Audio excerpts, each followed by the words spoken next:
Welcome to Tuesday night. Are you confused? I know I am. What the heck is going on? Whose night is it? When's Colleen here? When is Vicky here?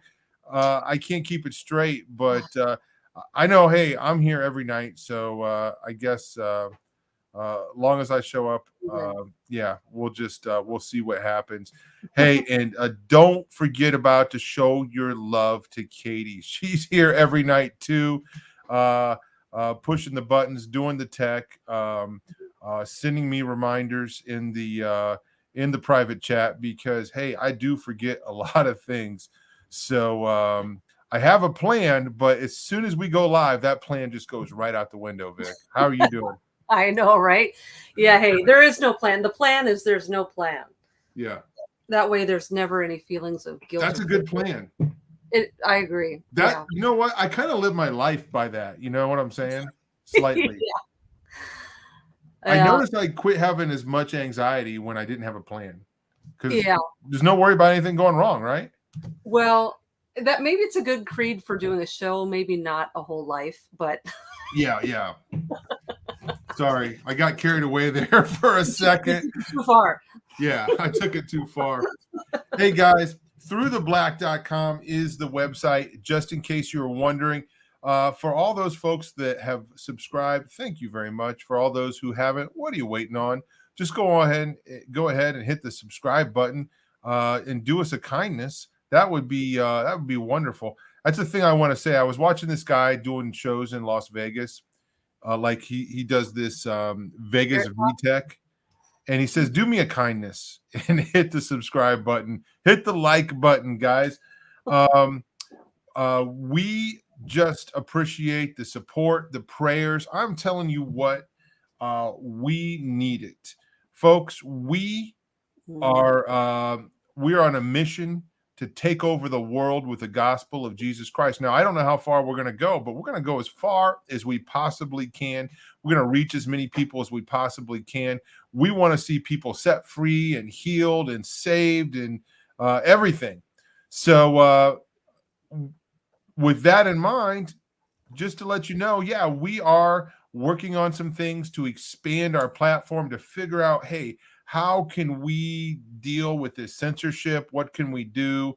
We're looking into all those things. Some cool things are happening behind the scenes as we're getting connected with other people that are becoming involved in Through the Black, okay?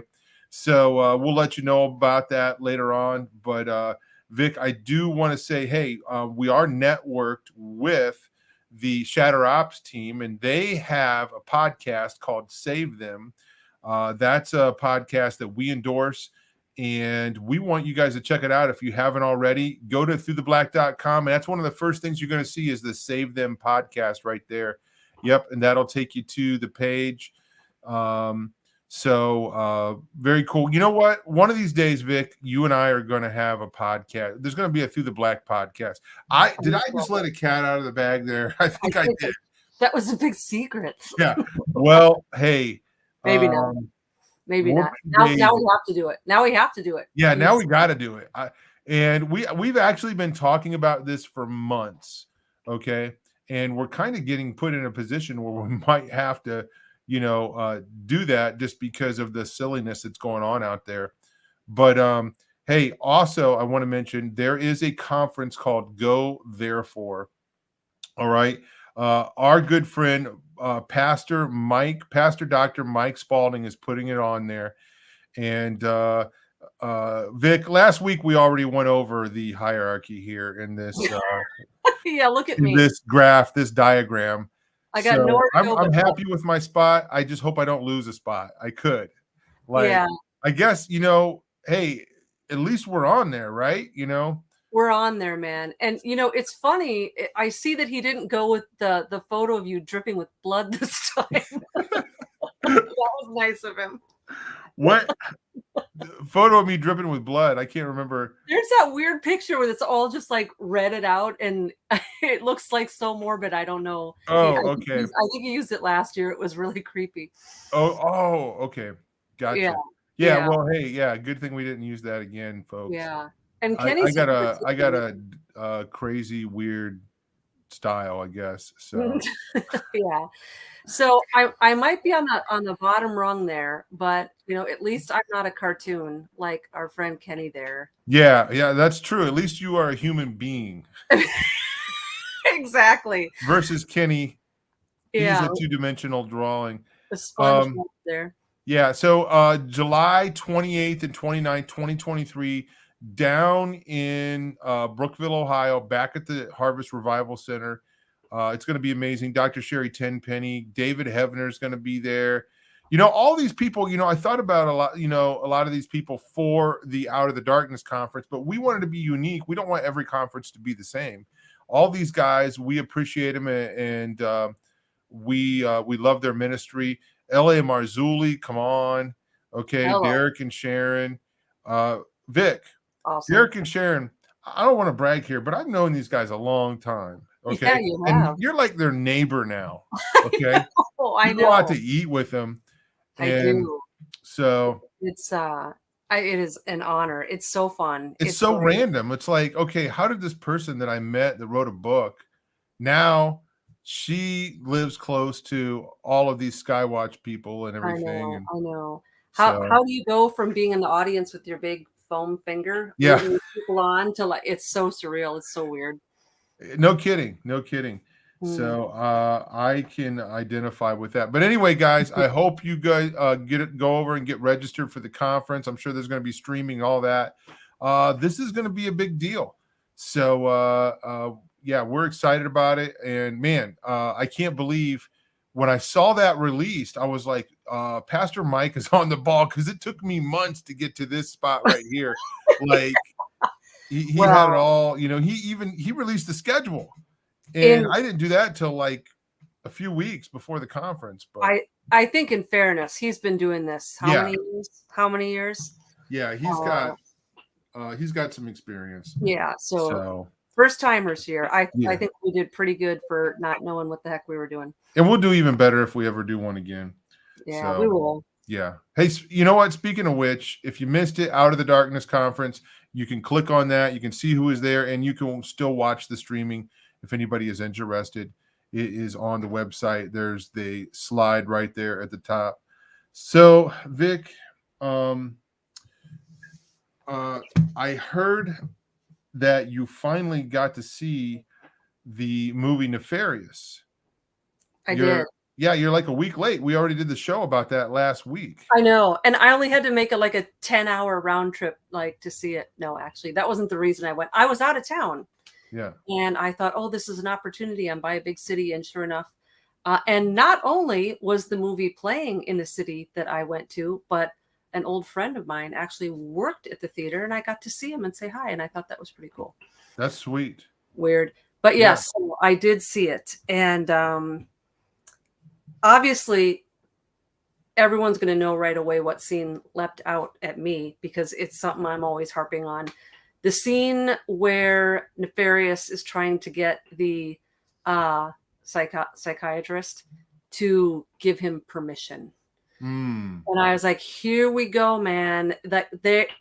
Is it just me, Tom? Like, I know in vampire movies, there's always this subtle, the vampire knocks at the door, but it's never announced. Maybe American audiences are just getting dumber. It was never like the vampire never had to say, if you don't invite me in, I can't come in. You know what I mean? Right.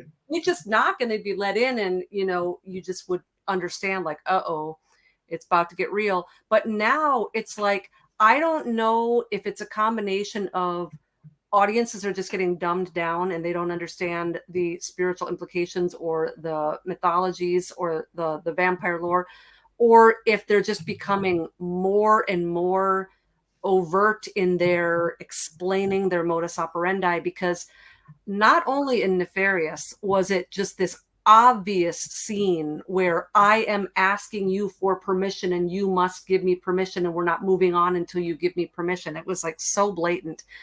But this last week when I was staying with some friends, this is the thing about writing a book about sleep paralysis that has a chapter on vampires, is everyone in the world starts talking to you about every vampire movie that's ever been made, right? So my friend was like, you've got to see this vampire movie. And it was this obscure movie. It was Swedish with English subtitles.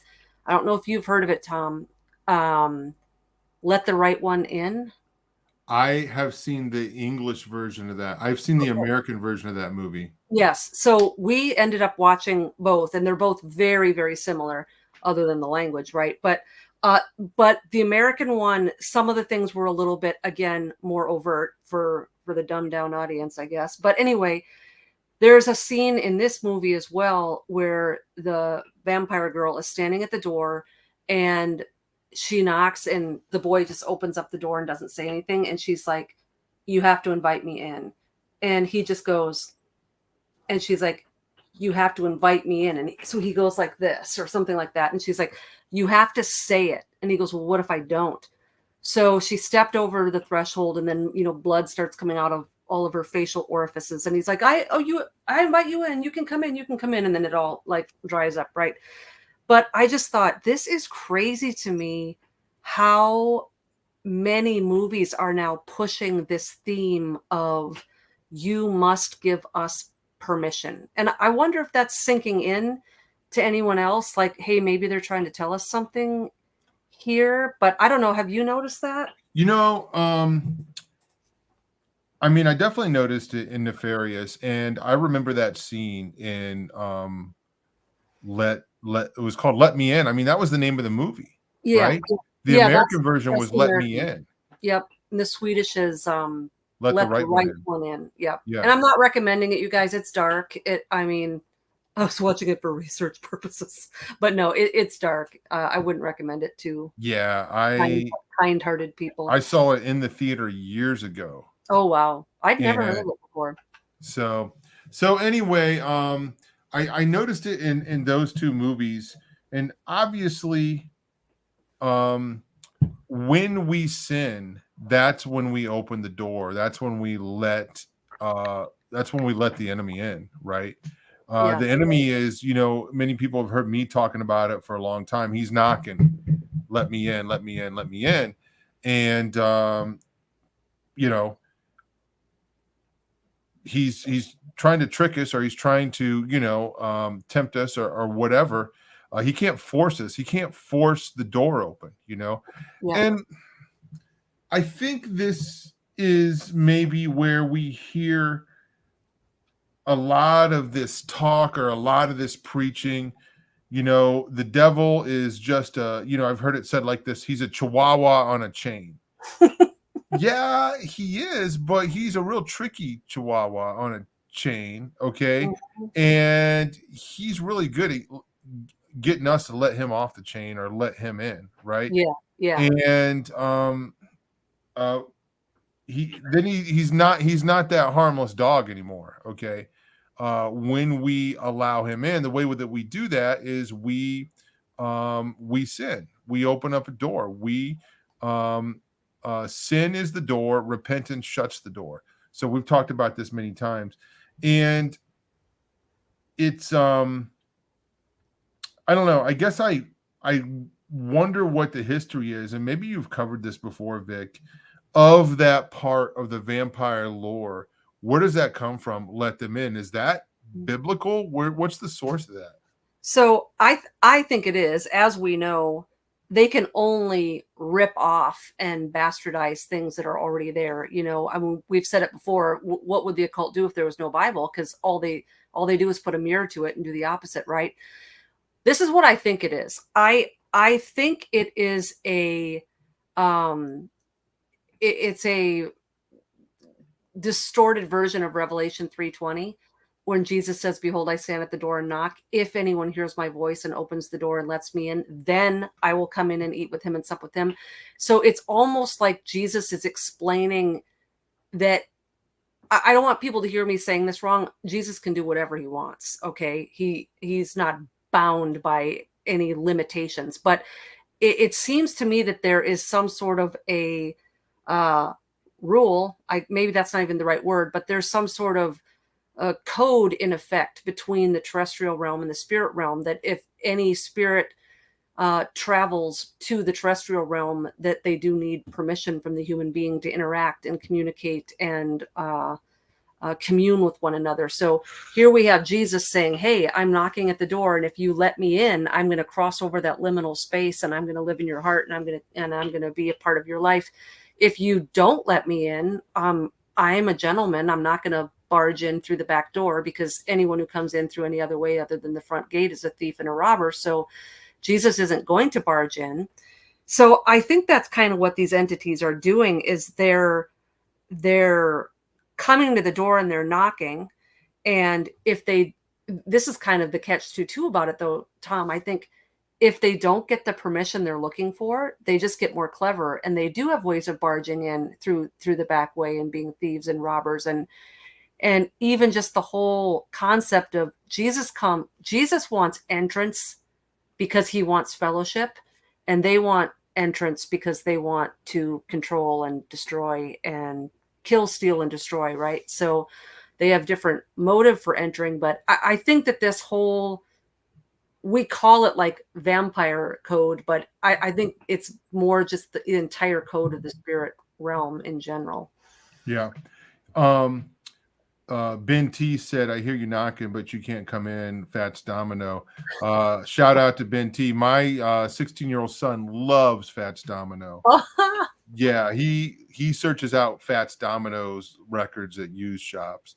So Awesome. anyway, in the movie The Exorcist, I saw this years and years ago, the very last scene, and that scene in Nefarious. So folks, real quick, last week we did a show with Greg Reed and we talked about this. Vicky had not yet seen the movie. Okay. So that scene in Nefarious reminded me of the end of The Exorcist. Okay. Where the priest in The Exorcist says, "Come, take me, take me." He gets so angry at the demon that he's saying, "Take me." Then he jumps out the window. Well, okay.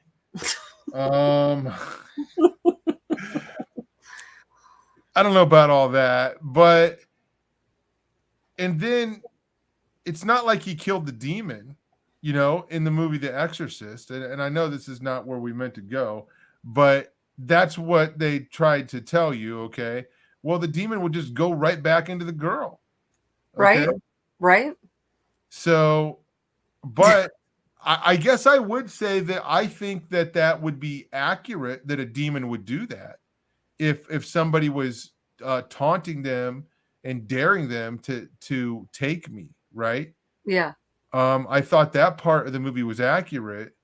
And then here in Nefarious, the guy saying, "You have got to give me permission."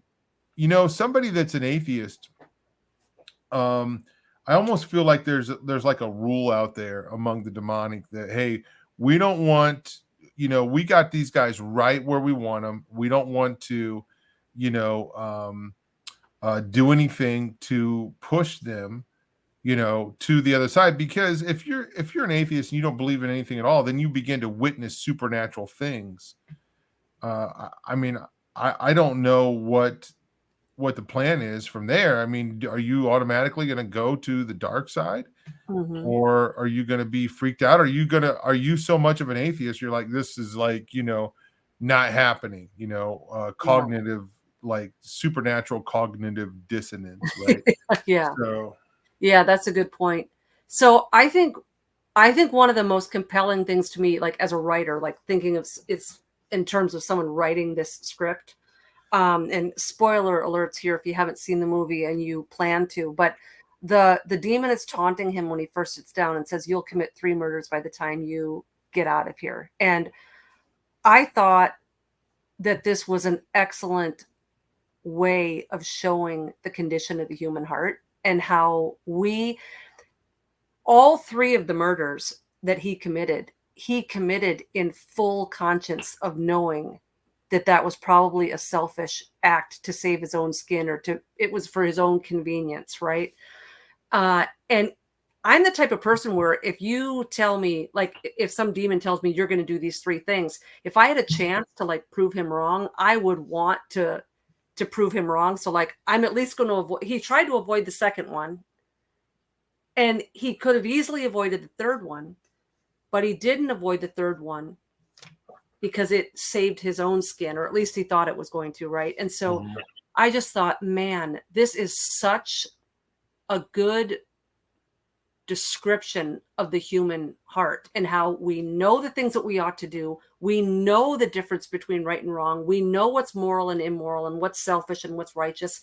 But when it really comes down to it and there's a gun to your head, we will sometimes, apart from the aid of the Holy Spirit, still do the wrong thing if it serves our own purpose. And even as he was making these wrong choices, he was being tormented over it, and Nefarious was doing a good job at torturing him with it. But I just thought that it was brilliant the way that they wrote that into the script to just show it, just so beautifully showed the human condition and the double-mindedness that Paul talks about, like, why do I do the things I don't want to do? And, oh, wretched man that I am, who will save me from this body of death? I just thought they did such a good job, whether they were doing it intentionally or not, of just showing the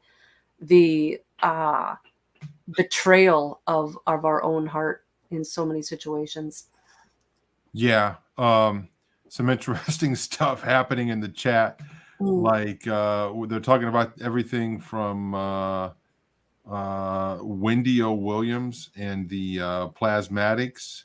That's wow, somebody I haven't heard from. That's reaching deep into the hat. Yeah, that's a whole show right there. Right. Wow. Dude, what a trip. And then the Exorcist steps in Georgetown in DC. I almost went there because I was in DC. That, like, I always think about going by there just to see that place. When I'm out there. Yeah. But, yeah.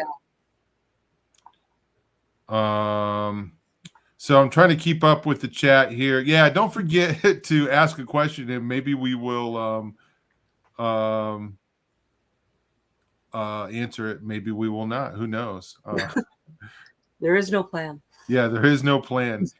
So anyway, overall, what did you think of the movie? I really liked it. It's not really a good word because it's like I didn't like it. Like, yeah, that was great in that sense, but I thought it was really well done, and I felt like the person who wrote the script. I don't know if it's the same guy who wrote the book, Steve Deese, but I thought this is a person that understands the concepts. And I thought it was interesting that the psychiatrist did bring up DID, and he brought up the possibility of an altar, and and so the screenwriters were aware of the fact that people who put forth like this oftentimes do have dissociative identity disorder. I also thought it was really clever the way they transitioned between Eddie and Nefarious. It kind of reminded me of in Lord of the Rings when Gollum would go back and forth between Gollum and Smeagol, and by the changing of the camera angles. And in this case, every time he switched, the camera would pass behind the psychiatrist character. And so I think it was a little less cheesy than if the guy had just all of a sudden like flipped like on the screen. I thought it gave the audience more of a realistic, time to transition. And I don't know if this was brought up in the show that we did with Greg. I think it was, but I liked the fact that they didn't go all cliche Hollywood demon with it, where when Nefarious was talking, his eyes weren't red and he wasn't growling or drooling. And, he just really came off human in whether he was coming forward as Nefarious or he was coming forward as Eddie. And in a way, it was a little interesting, the take that they had on it, because the cliche thing that the average person would do is they would have the human being very sane and normal, and then they would have the demon being frenetic and frenzied and crazy and talking weird and all that, right? In this one, whenever the core personality came out and it was Eddie, he was the one who could barely get a sentence out, and he was stuttering, and he was the one that was coming off almost more crazy, right? Mm-hmm. And so, here we've got this demon philosophizing and going on and on about Molech and the ancients and the whole theology of God and their plan B after the cross. And then the core comes out and he's just stuttering and crying and, talking about his burger and his shake. You know what I mean? So I think that it was really creative and original. There's been a million movies about demon possession, and this one was, I think, extremely unique in many ways. Well, it exposed the agenda of the demon, and there's a lot of places in there where you had to suspend disbelief. Okay.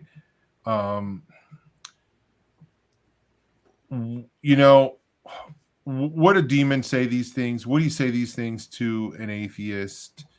Right. Not necessarily, but I liked when I got done watching it, I didn't feel like I had been ripped off. You know what I mean? Right. Like I thought, okay, that was something good to invest in. So yeah, I wonder how well it's done at the box office.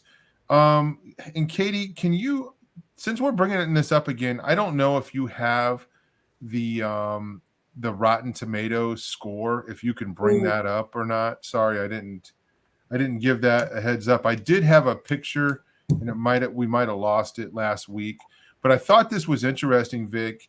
The Rotten Tomatoes, the critic score was very, very low. Okay. And the fan score was very high. Like the critics score was like, this was a horrible movie. So here we go. And it's kind of hard to see here, but can you see that, Vic? No, I'm blind.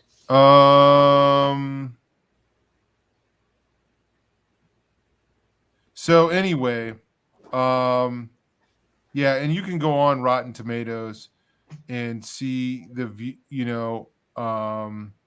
the reviews and stuff, but the critics gave it a very low score, but the verified, watchers of it gave it a very high score, like almost 100%, like 96%, something like that.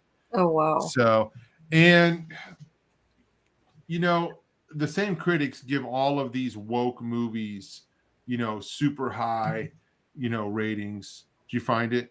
Yep. So the tomato meter is 33%, but the audience score is 96%. Yeah.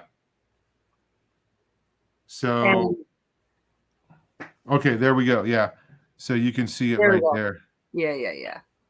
So anyway, guys, yeah, we did a whole show on this last week. You guys can go by and go back and check it out. I surprised Katie and Vicky by having Greg on, and kind of worked out kind of cool.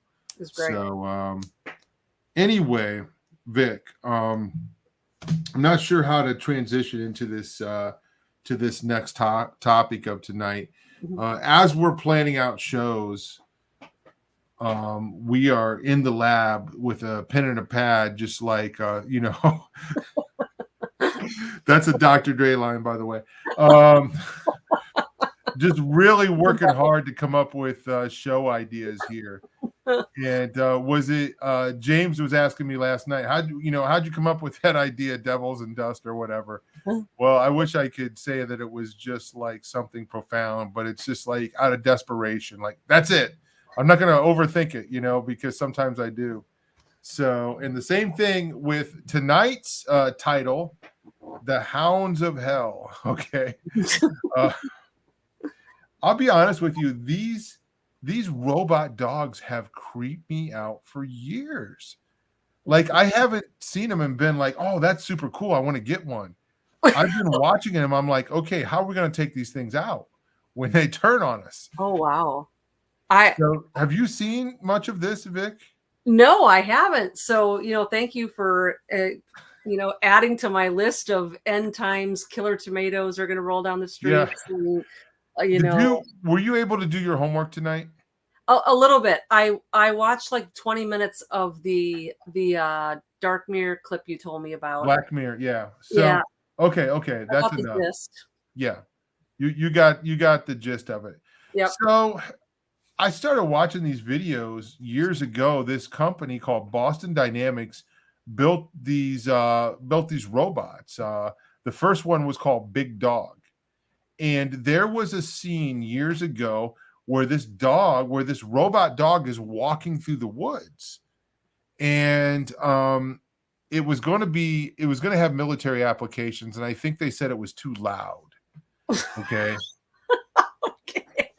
And I could see where this would be very beneficial because it can take a pretty heavy load, Sure.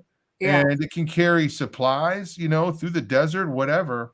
Okay. And I forget exactly. There was a couple problems with it, and the military didn't end up using it. Okay. So, anyway, but there was video years ago of them trying to kick this thing down. Okay, and this thing walking on ice, and it catches its balance walking across ice. Wow. And then somebody kicks it, right? So, and then you got all these videos of these robots, people hitting them with hockey sticks. Like, anyway, I told you about that before the show. Yeah. So this company I'm assuming Boston. I don't know where they're from. I'm assuming they're out of Boston. It's called Boston Dynamics. They have recently been acquired by. I did a lot of research on this last week, but I can't remember all the facts. Another company that you probably would have heard of has recently acquired them in the last couple years. And according to their code of ethics, they're never going to allow these things to be used, Vic. So rest assured, they're never going to be allowed to be used to hurt people or to shoot people. So I don't want anybody to ever worry about that, okay? Because they said it. That's right. They're going to have them at the pound, and you can adopt them. Yeah. You can go down to Man's Best Friend, the local dog pound. Robo Puppy goes brr. So if anybody, okay, so they started out with a big dog, okay. Then they had a humanoid type of robot. We're gonna take a look at some of these videos tonight, okay? Okay. Then in recent years they've come out with a couple different new robot dogs, and I guess recently New York has bought a couple of these dogs used for whatever. I don't know what they're using them for, bomb squad or something. Okay. But the smaller dogs, I guess, are called Spot. That's their name. They're used in some warehouses that bought them, some companies. They go around, they check, they monitor different things. Is that an acronym? Does like Spot stand for something? It probably does, but I don't know what. You could probably make one up in about 5 minutes here. Maybe. Satanic. I'll get back to you. Plot overtaking. Yeah. So Spot, is the little dog, is a little dog, and we're gonna take a look at Spot here. I don't know. Okay, so the first video we have is See Spot Work. Okay, now Boston Dynamics has put out a lot of videos of these robots dancing. Okay, I was going to get that, but the song's copywritten, and we would have to watch them dance silently, and that's not as much fun. Even more. People thought that this video was faked.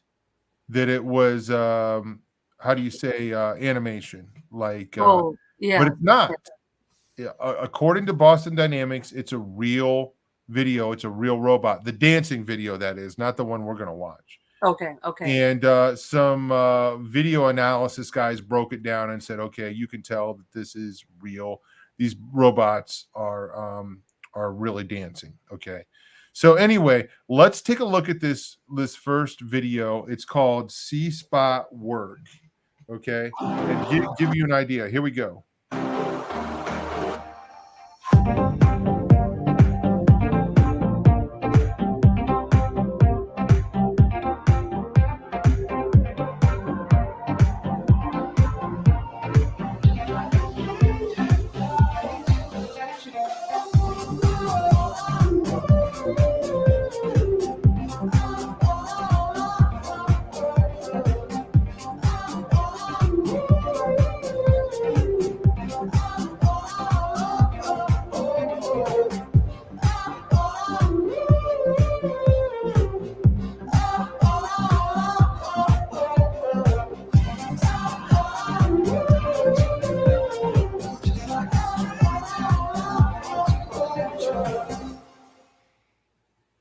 There you go. Okay, Vic.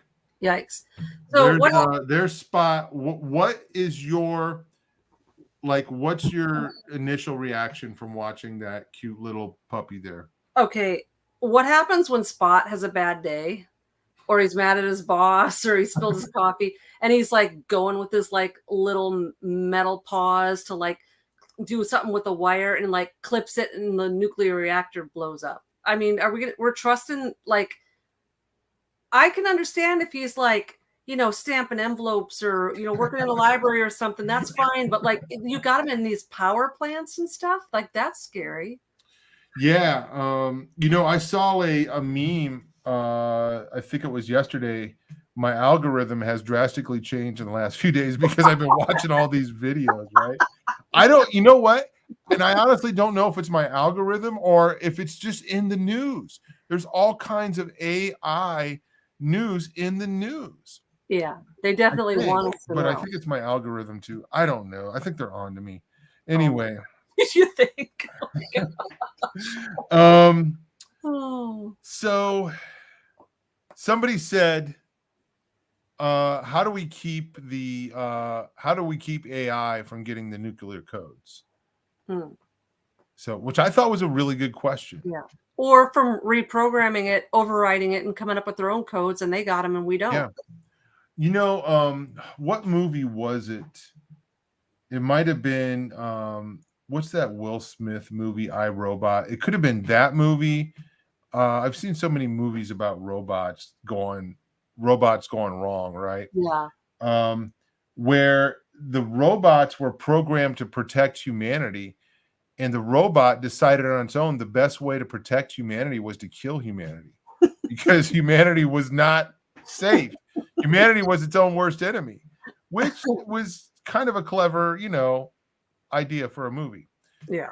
So, but even that shows a thought process beyond programming. Yeah.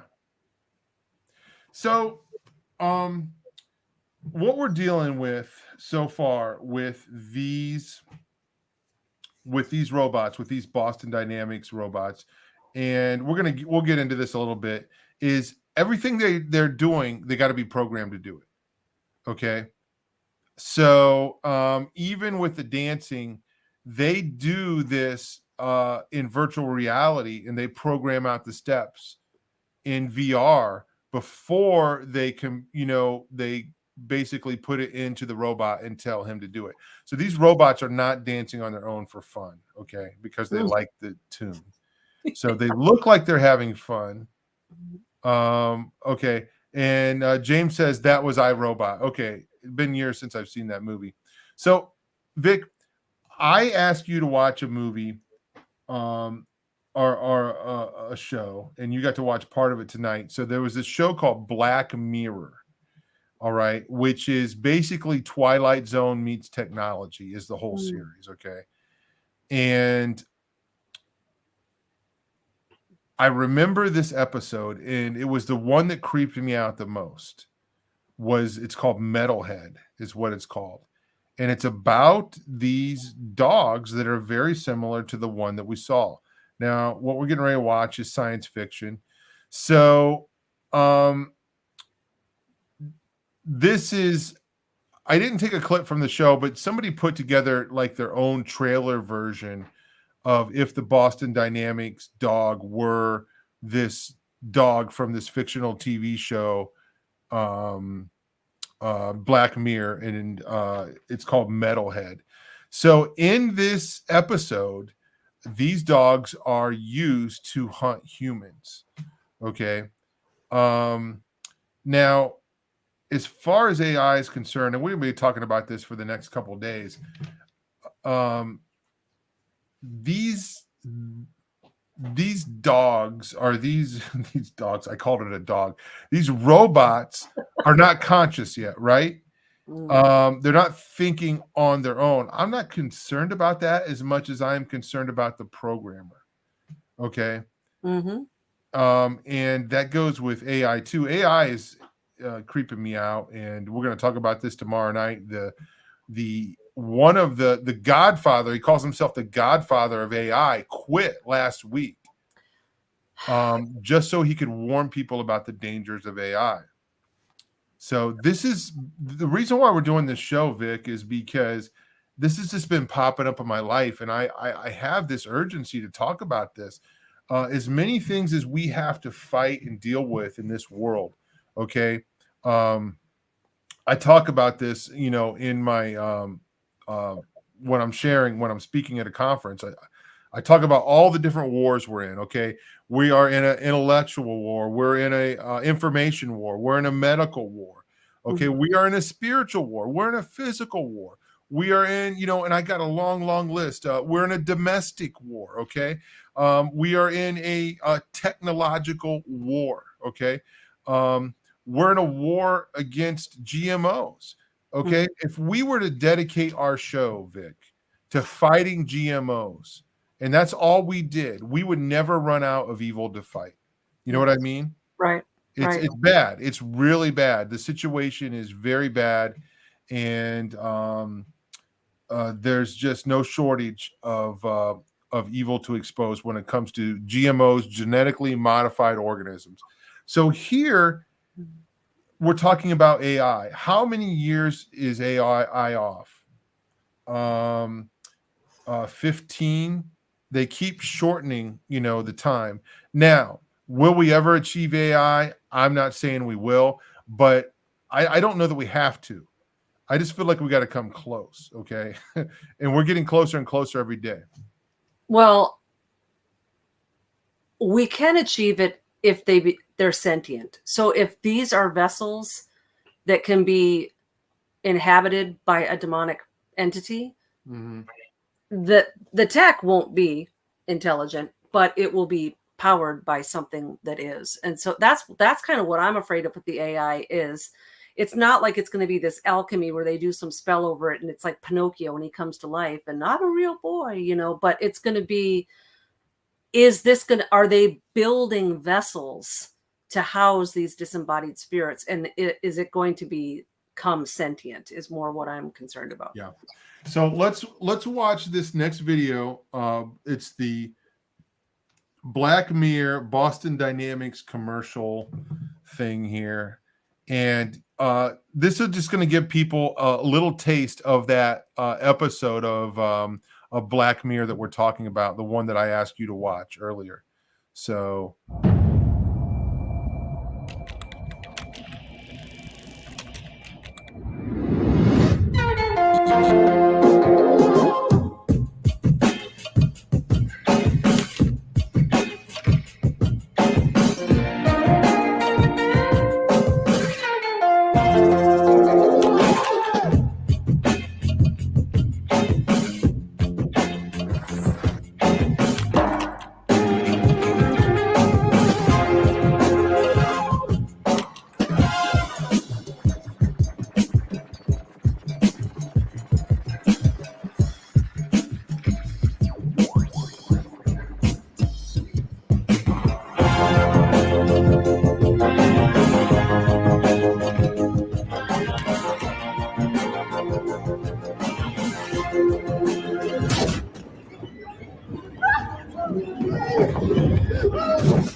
So, um, in this episode of Black Mirror, this metalhead robot is relentless, and these people are running from it. They're trying to get supplies out of a warehouse, and this guy pulls down this box, and there's one of those things sleeping behind it. It wakes up, shoots up like this some kind of a weapon. It's like a ball, and it shoots out darts in every direction. Okay, these tiny little spikes, and very, very deadly. And when this episode came out, there were so many people commenting about how it reminded them so much of what Boston Dynamics had created. So I don't know when this type of technology is going to be implemented in warfare. Where will they use it first? Foreign or domestic? I mean, we've already seen in the last few years what they're willing to do in our own country, and turning, things against their own people. We've seen this to the north, and we've seen this, in first world countries like Australia. Just the insanity. So now there didn't seem to be too much of a problem to getting law enforcement to go along with these tyrannical orders. But if there ever was a problem, I mean, they could roll out, these robots like these. Now, Boston Dynamics is only one company. It's the most well-known company, and there are other companies out there that are doing, building, this type of technology and doing these things. And it's the new, the new moon race, or the new arms race, right? So everybody's doing it. I have not heard from Honda in a long time. I know they're building a robot. I think about just the first automatic cars. Okay.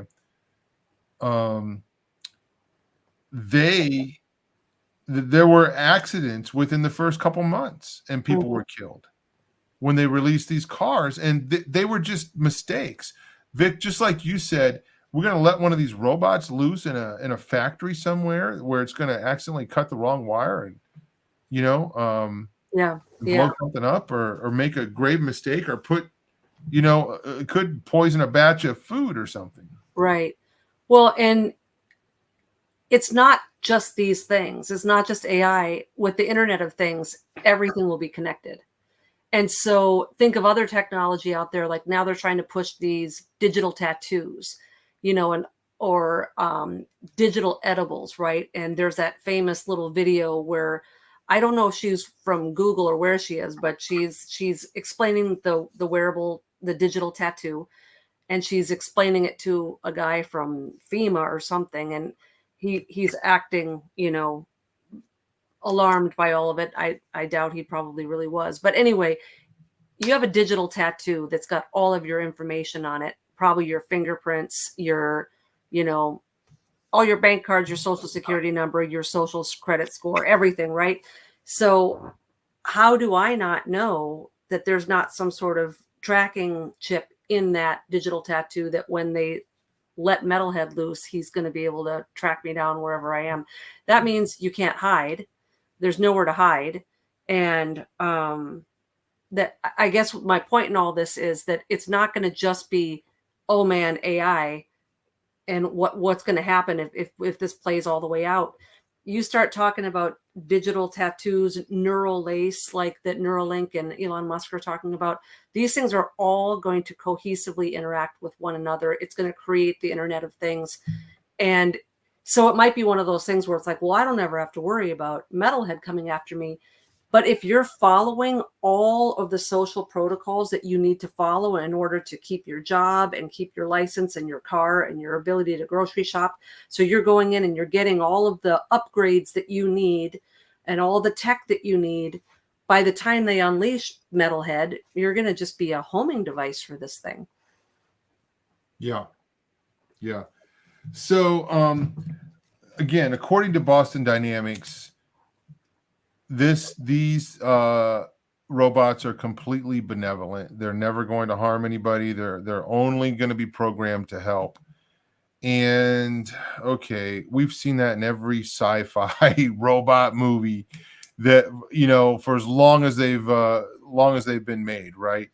And we were talking with our friend Kenny C today, and we were quoting the Styx song "Mr. Roboto," right? Thank you very much, Mr. Roboto. In that song, he used Mr. Roboto to help him to escape. So, but it's interesting. They were talking about these concepts, you know, back in the 70s and 80s, and even in the 60s. In the I think it was the second episode of Star Trek, they Wow. were talking about achieving artificial intelligence, consciousness. Wow. Well, you know, it's interesting when you said, Tom, that these things are going to be programmed and designed to be benevolent. It made me think of the Watchers, who were created by God to be benevolent and help mankind. And a certain number of them went rogue. So it's not even a matter of every single AI or every single metalhead having to go rogue. If even just 200 of them, or a percentage of them, or a third of them go rogue, and we've seen that playing out from the beginning of time. I like what Rescue said here to me. He says, I can get a giant magnet from Acme. They sold one to a coyote. They should sell one to me also. There we go, folks. Excellent. Save up your money and buy a giant magnet and put it on, you know, put it on both sides of your door. Like, it won't be able to come in your house. Yeah. I love it. We figured it out. We beat the system. Oh man. I love it. Somebody said I had Mr. Roboto on 38 when it first came out. Wait, hold on. It says side B was called Snowblind. Yeah, I had that too, but it was 45, not 38. So I think they're getting 78 confused with 33. So yeah. But so trying to keep up with some of the chat here. Robots will find such a magnet attractive. Oh, stop. Oh, dude, I forgot I had another dad joke. No. Oh, dude. Moving on. Got it. Moving on. It was a good one. Okay. Oh no. Now that's gonna bug me. So speaking of Bug Garden is in the chat. Hey guys, yeah, thanks for chatting it up. Thanks for, and if you're just joining us and you want to hit that like and you want to subscribe, thanks. If you want to share this, that's what helps us get the word out about what we're doing. So we're not just talking about robots, but this is something that some of you guys don't know anything about this. Okay, Vic, you didn't know. I'm kind of surprised because you're up in things. You didn't know about Spot, did you? I didn't know about robot dogs. No, I did not. Okay. That, no. And did you know about Boston Dynamics? Yes, I've heard of them. Yes. Okay. And I've seen like the dancing robot things. Okay. So these, I've been watching for years these robots get better and better and better, right? And first they had them on a treadmill and they had them just trying to walk over, this different terrain. And the video we're going to watch here in a minute is pretty incredible what they can do. So first, though, let's go to this video of Boston Dynamics versus Black Mirror. Okay. Now, keep in mind the Black Mirror, that robot is fake. It's not real. It's from a fictional TV show. But the Boston Dynamics dog, the yellow one, is real. Okay. So here we go.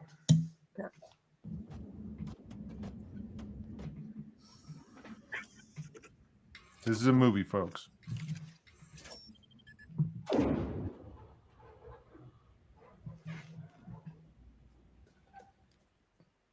Dog opens the gate. Here we go.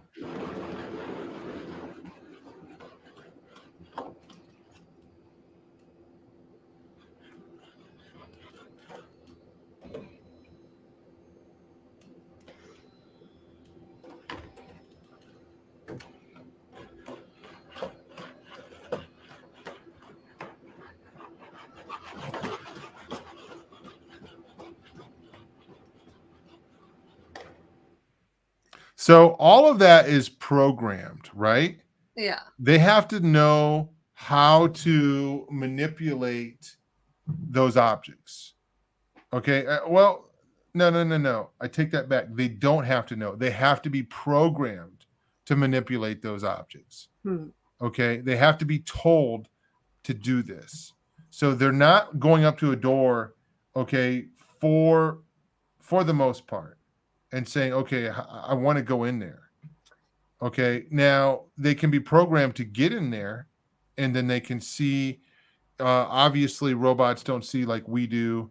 They have optical sensors and things, and they can see this stuff. And maybe they're programmed to troubleshoot. What were your thoughts on that video, Vic? Just like the classic art imitating reality, like, or is it reality imitating art, which came first kind of a thing. Also, I don't know if it was just the sound of like their mechanics, but it like sounded like they were panting. Was it Yeah, just I know. I thought I heard that too. yeah, I'm like, are they doing that on purpose? Because that's just weird. Because this is the thing that that scares me, Tom. And we've talked about this before with like short circuits, a short circuit and like no disassemble and all this stuff, right? As soon as they start personifying these robots, like right now they're showing us the ones that are all metal and utilitarian looking. But as soon as they start putting like googly eyes on them, or they start going, hey, or like, well, will you be my friend? Then you're going to have this whole sect of society that are like, don't hurt the robots, especially with all this woke stuff. Like, it's going to be like robot lives matter and all this stuff, right? I mean, Well, seriously, that's true. we got to stop calling our electronics he and she. Siri is not a she, it's an it. Like, we're entering into this realm of society where human beings are now its, and the its are he and she. It's very dangerous reversal going on here. Hey, I'm making a note for tomorrow night. Just Okay. you keep going, okay? I'm just thinking, like, if we start to sympathize with these things because they're cute and they're helpful, I think, I can't remember if I ever showed you, Tom, and I was visiting a friend on the East Coast. I was in a grocery store, and they had Marty, like the supermarket robot who would go and like, clean up spills and stuff. And it's just this big, ugly, like tall tower looking thing that just like rolls around. But they put like these massive like googly eyes on him, right? So, and with a big smiley face. And so you look at it and you just laugh, and like people are like posing with it in the store and stuff. Like, it's comical. But like, so if a robot's coming after you with the machine gun coming out of its head, if it had googly eyes on it, There you go. Yeah, there's Marty. And he's got a name. Like, why am I calling him Marty? See, it's ridiculous, dude. Well, at the store that we go to every week, Sam's Club, I remember the first time we saw this thing, it was kind of like, there's nobody driving this. And it was a floor waxer cleaner. Oh man, a Zamboni? Yeah, kind of. But one made for Sam's Club that cleans the floor. Wow. So, and I remember a bunch of people were stopped and they were looking, they were looking around at this thing, was driving around, and it was avoiding people. Yeah. And if somebody was there, it would stop, and then it would, when you moved, it would just keep on going. It was programmed to not run into anything. And now it's just part of the shopping experience. Yeah. This is how far we've come, Tom. Do you remember like 15 years ago or whenever it was, when the little things that you clipped into your ear so you could talk in your cell phone? This was before like speakerphones were really good on phones. Yeah. So people had the little, and so these things got like unleashed to the general public, but I never heard about them. So all of a sudden there's people in public talking to themselves, because that's what it looked like, and it's a little I remember thing. that. And so people are just sitting there next to you, like, hey, how you doing? You're like, hey, fine. I'm not talking to you. I'm like, what? And it took a minute to like realize, like, oh, okay, they're on the phone. It's this little earpiece. And now that's kind of outdated. Not everybody does that anymore. But the fact is that when it first came out, it looked goofy, and people who did it looked goofy. And then the wireless earbuds came out. Yeah, right. I think I had one. And then the wireless earbuds came out. and it looked like, something sticking out of people's ears. Like, they did not look cool. They looked so ridiculous. And I thought, this will never take off because kids want to look cool, and that does not look cool. It looks like they got cotton balls sticking out of their ear. But now they're all over the place, and everyone's got a pair, and it doesn't seem funny anymore. But it's funny how, Marty and the Zams Club Zamboni like looks weird. But at what point, like how many years down the road before like synthetic humanoids are at the cash register going, hello, and they look and act human? Like, at what point is that going to be normal? Because that's creepy. Yeah. Well, it could happen quite rapidly, quite quickly. So I don't know. And we're going to be talking about this, like I said, tonight and tomorrow night. I think maybe we don't see it. Maybe we don't see it to the extent that it's been portrayed in, science fiction movies, but our kids will. Okay. So the next generation is going to, no doubt, and they're going to have to deal with this. And they're the ones that are going to have to make these decisions. A lot of them that we're talking about, unless we live pretty long. So I think we have another movie or another video here. So let's take a look at this video. This is made by the same company. This is Atlas doing some gymnastic stuff here. So this is the humanoid bipedal robot, Vic. And this is actually not the most advanced video because they've got a flip they can do now where they can spin on 2 axes. This is in this video, they're only spinning on 1. So let's watch this video. The name of this is called Atlas. So benevolent robot friend who, yeah.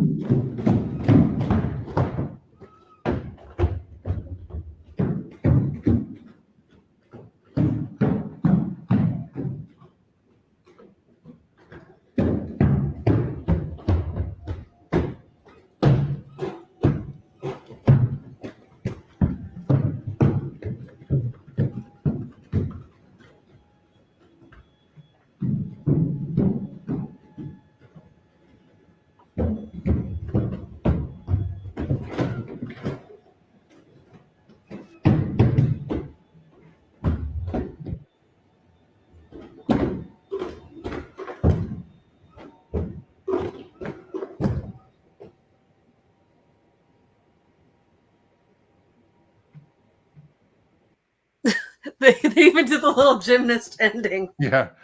Oh gosh. So what do you think, Vic? You think they're going to have these guys out delivering the mail, or?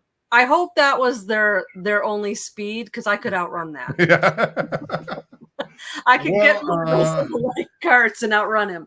Yeah, you hope that their battery runs out. Oh gosh, yeah, right. I'm sure there's some significance to that thing being called Atlas, by the way. Yeah.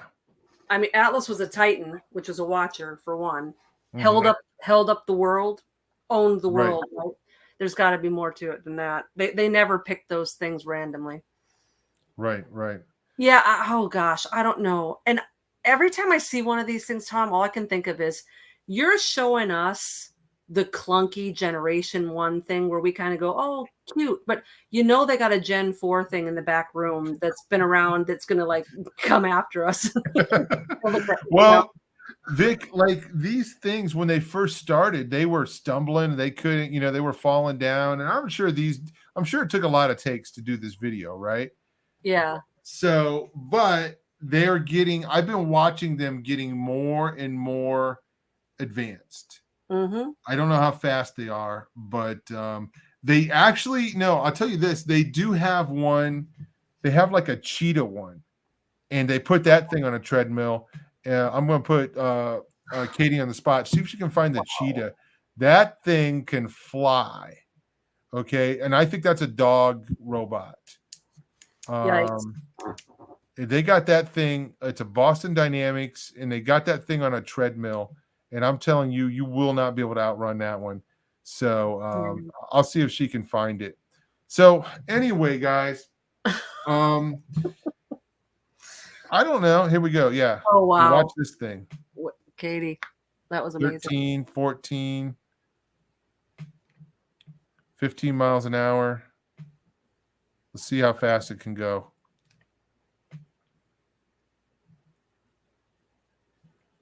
You notice they got a guide at 25 miles an hour. Good grief. If this thing outruns a car, I'm going to get frightened. Yeah, your best thing is going to be run right into it with a car. Yeah, maybe. So 28, 30 miles an hour almost. Oh my goodness. So it looks like it's slowing down a little bit. Yeah, it does. You know, the red glowing eyes like make it look even more friendly. Yeah. Oh, so 28.3. So it cannot go as fast as a real cheetah. So that's good. That's good. So if we can learn to saddle real cheetahs. Yeah, yep. Or we get some flubber. Yeah. We'll put some flubber on the bottom of our shoes and we'll be good for a while. Or get some flubber. Mm-hmm. So anyway, I mean, what do you think about even talking about this? Is this something that we should be concerned about? I mean, we've got so many things to be concerned about. Obviously, I think this is relative because of who pulls the strings, who has the power. Okay, the same people that are funding these projects are funding some other projects that I can't mention, okay, on this channel. So the money, you know, follow the money. Who's the money behind it? Whether it's the government or whether it's you know, corporations, pharmaceutical corporations, tech corporations. I can't talk about. Well, you mentioned it. There's a video that we watched that we can't talk about, that we want to talk about, that we're probably gonna have to end up doing on Rumble at some point. Yeah. So I think if the church has learned anything in the last 50 years, I hope it's that we've realized what happens and how far things can spin out of control when we ignore it, sweep it under the carpet, or expect someone else to talk about it instead. Like, there's a couple key issues that we sort of just poo-pooed, and they have gone further down the road with those things than we ever imagined. And so here we have another opportunity to, like, hey, let's have some intelligent conversations about this. Let's plan in advance where our boundary line is going to be and where we're going to be willing to give up convenience and what things that we're going to need to do to protect our families, or maybe things that we need to bring into legislation. But are we just going to sit around like we always do and talk amongst ourselves while everything goes to heck in a handbasket? Or have we learned that maybe we should start speaking up at this point? So, and I agree with Cheryl. She said the power will be abused. I believe that. I believe it always is, right? It always is. Yep. Dude. I remember I worked at this store in Nashville, Tennessee. It was called Media Play. It was like a Best Buy before there was a Best Buy. We had those in Minnesota for a while. Yeah. So I worked in one of these stores in Nashville, and they had, like, at the time, it was a pretty, advanced security system. And I remember being in the security room and watching the people behind the security cameras use it to look at girls. Okay. Instead of doing what they were supposed to be doing. And I thought, wow, as soon as they got that power, that ability, they were using it for something, that they weren't supposed to be using it for. Yeah. And here, these innocent, these people walking around the store having no clue that somebody in the security room is following them and stalking them in a way. Oh my God. What I'm saying? Yeah. So, and that's just an example. I mean, there's all kinds of examples of power of technology being abused in some way. So Hey, what's up? The Dig Bible Podcast. God bless you guys. Sweet. So the church is always behind the times. I feel like this is a conversation that we need to have, and we need to be cutting edge. We need to be prepared. We need to know ahead of time what our boundaries are. Okay. Yeah. Um, and you know, we in this country, obviously, we have the right to bear arms, but that may not do us a lot of good against these machines. Mm-hmm. Mm-hmm. So if it were to come down, and we're talking about bearing arms to protect ourselves from a tyrannical government, is there a way that we can take this technology and use it for ourselves to protect ourselves, as security? That's maybe something we can talk about too. I don't know. Mm. Neil Postman wrote the book Amusing Ourselves to Death. And he talks about how all the way back to print media, it was being used for the purpose of directing the masses and controlling the masses. And with the invention of the Morse code and the telegraph system, there was a famous, Brit at the time that said, oh, great. Now every American across the ocean will know what the Queen had for tea this morning. In other words, the print media and the telegraph and Morse code, all these things that were developed for the purpose of communication, was instantly just degraded down to human frivolity and gossip. Like the papers turned into gossip rags, and the telegraph was just communicating all the local gossip. And same thing you can say about the telephone and commercials and media. And so I think that we know that there's always a law of unintended consequences. We have these inventions that are supposed to do great things. And to your point about the guys with the security cameras, there are several unintended consequences that are going to come out of this. And we need good Christian thinkers with philosophical and prophetic mindsets and who are gifted with the Spirit of God to really come up with some of these unintended consequences, and so that we can prepare ourselves as a church. And technology can be used for good, but I think it's primarily the infrastructure of the beast, because the beast is not omniscient, he's not omnipresent, he's not all-knowing. And so this is infrastructure. This is a way of a non-omniscient, non-omnipresent, non-omnipotent being having eyes everywhere, ears everywhere, having tags on everyone, knowing all this information. So I think ultimately we're not going to need tech in heaven. It's not going to be necessary. This is all infrastructure, and it's infrastructure for a kingdom that we're not building. It's not our kingdom. So I'm not, one of these people that I'm not a technophobe. I mean, not at all. But I just think that now is the time. We might even be a little bit, I don't think we're too late, but I think we've already crossed the line for being way too late to the party if we haven't started thinking about the potential consequences of this. Yeah, I agree.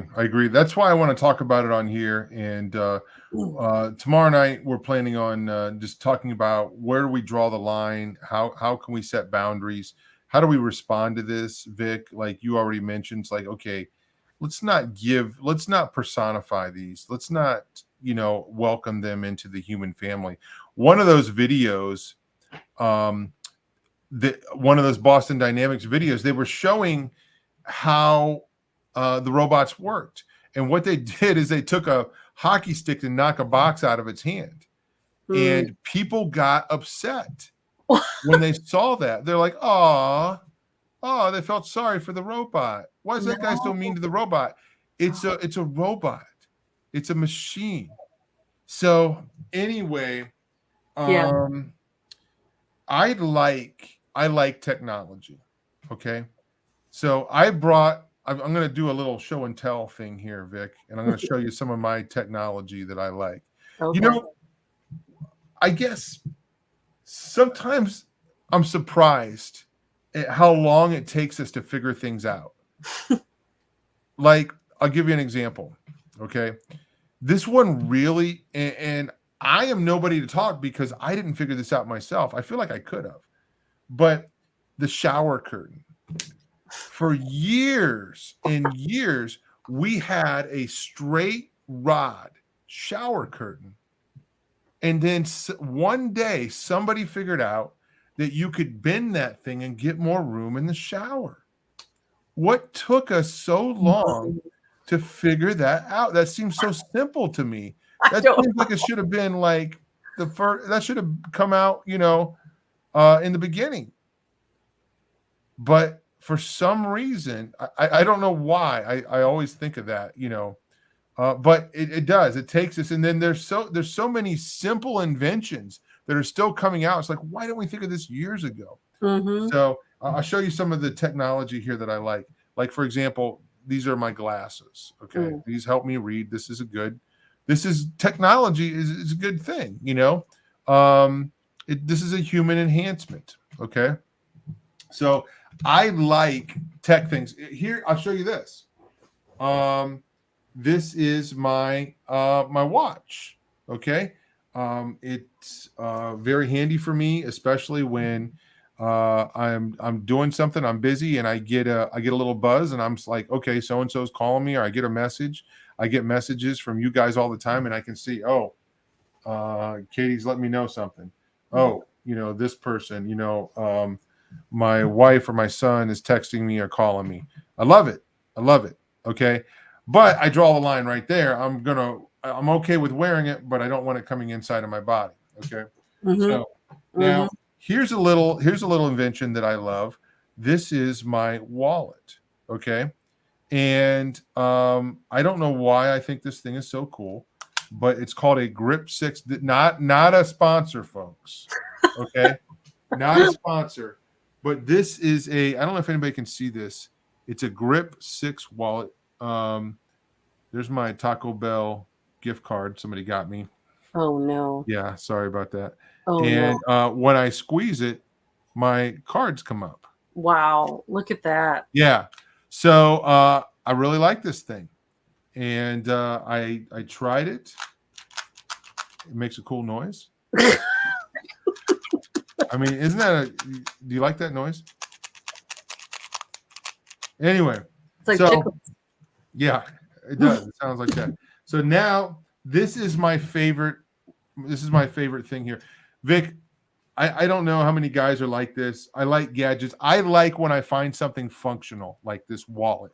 I'm like, okay, yes, this helps me. Okay. I cannot tell you how happy this wallet has made me. Okay. I know it sounds silly, but even better than that is this belt. I love this belt. This belt is a groove belt, and I saw it advertised, and my wife got me one for Father's Day or something. So, but according to the advertisement, it's like, okay, are you always adjusting your belt or pulling your pants up? And I was like, yes. Okay. They said, get this belt and you'll never have to do that again. Well, they did not lie, because this belt is awesome. Okay. And this belt also makes a cool sound. Listen to that. Oh, wow. Yeah.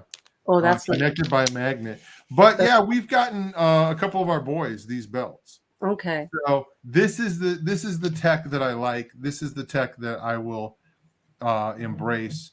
Well, But I'm a little worried that you're not wearing it, so you might want to not hit record until you don't stand up until. Actually, I am wearing one. I like them so much. I have two. Oh, good. Oh, thank goodness. Yeah.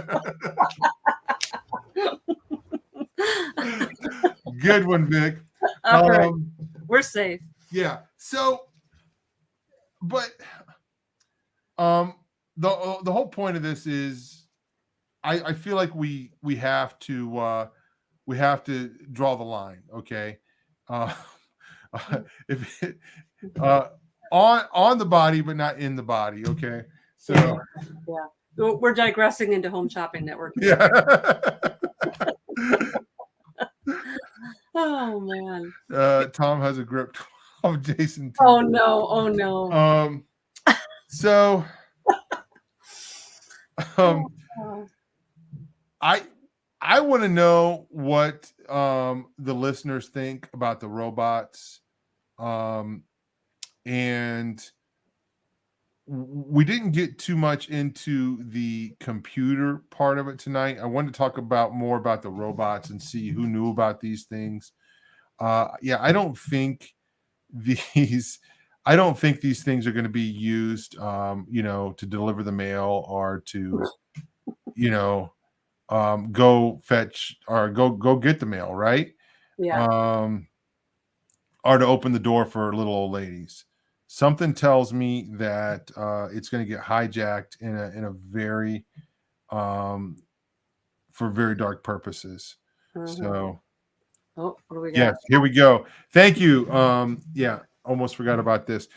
Here's the meme. We're bringing back the meme show tonight, or the meme segment. Vacuum robot eats sleeping woman's hair. Oh, And yeah, there we go. And so it begins. oh. So yeah, could you imagine that? We could do a whole show on how many people's robot vacuums went wrong. Yeah. Curtains setting on fire and taking pictures of people on.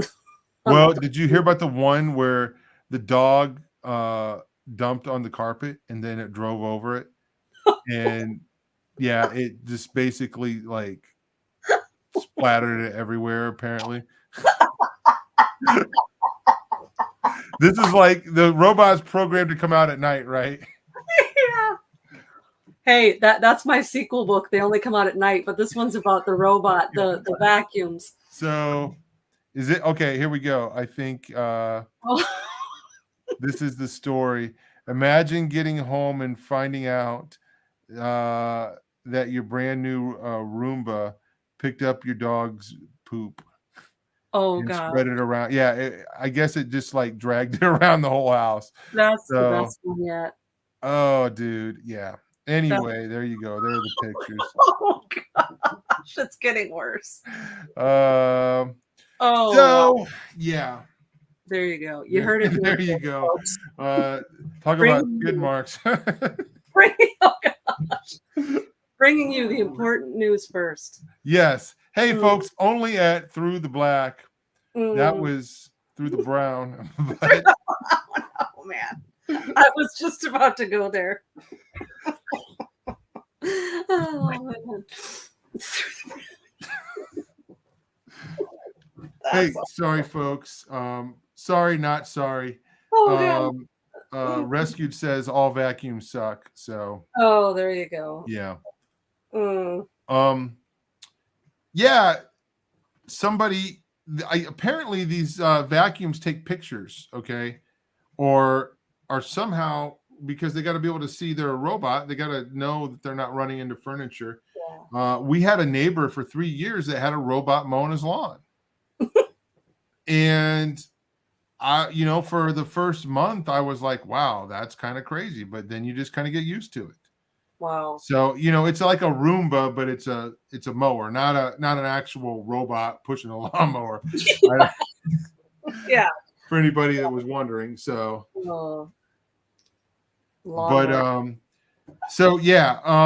folks, what do you think? What are your thoughts? Here we go. A Roomba recorded a woman on the toilet. How did screenshots end up on Facebook? Exactly. I wonder if in the ethics statements at Roomba, just like at Boston Dynamics, if it says anything about the, this, that they're never going to do this. But here we go. There are so many opportunities to go wrong, for things to go wrong, that they're probably even crazier than anything we could think up. So yeah, we're going to talk about, again, tomorrow night, where do we draw the line? How do we respond to this as Christians? Okay. And I mean, not only, I guess, respond to it defensively, but offensively, and Vic, I don't know if we can get into this, but when we're talking about AI, we're talking about also transhumanism. Okay. And there's a subject that's very, very popular in the Western world that is directly connected to transhumanism that also starts with trans. Yeah. Okay. Yeah, it is. Yeah, it's all about money, folks. So and Margaret, are we still talking about the Roomba as the smear campaign? Oh, I love it. So anyway, folks, yeah. Just kind of sharing this stuff, seeing who knows about it, who doesn't know about it, and getting your thoughts on this. Be sure to leave a comment in the comments, and folks, share this. And if you get any hot tips, if you know anything, if you know how to talk, if you know how to take these things out, then we're gonna want to get the information. So, how would you take these things out if you needed to? I mean, we kind of joked about magnets and stuff, but I mean, obviously, they're not going to send these things out, vulnerable, right? We're gonna have to get one. We're gonna have to capture one first, and then tear it apart and figure out where the weakness is. So, who wants to be a part of that crew? We need some cowboys. Yeah, they probably got self-destruct, buttons on there. So yeah, it could be a little bit hard to catch one. So, Vic, we talked about a lot of crazy things on this show, and I'm sure we're going to talk about some more insane things. I would have never dreamed 30 years ago when I'm watching beyond that, when we're talking about the Bionic Man and, some of the robot movies. You mentioned Short Circuit, right? I mean, the whole premise of that movie is the robot is cute, and it's got personality. So I haven't even talked about my trip. I haven't talked about it tonight. My trip to New York with Russ years ago at the 2045 conference. We saw robots there, and a lot of interesting stuff. And they brought in spirituality into the conversation, but it had nothing to do with Jesus or the Bible. So it was Russian mysticism is what it was.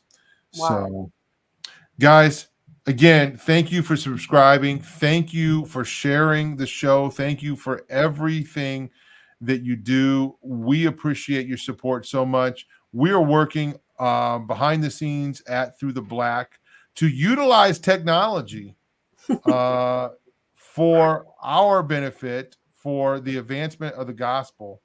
And we are building our own robots that are going to go out and preach on the street. Isn't that right, Vic? That's right. No smearing. Yes, no smearing. It's not going to be a smear campaign. It will Folks, not. We're going to be back tomorrow night. We love you. And we'll see you then. Bye.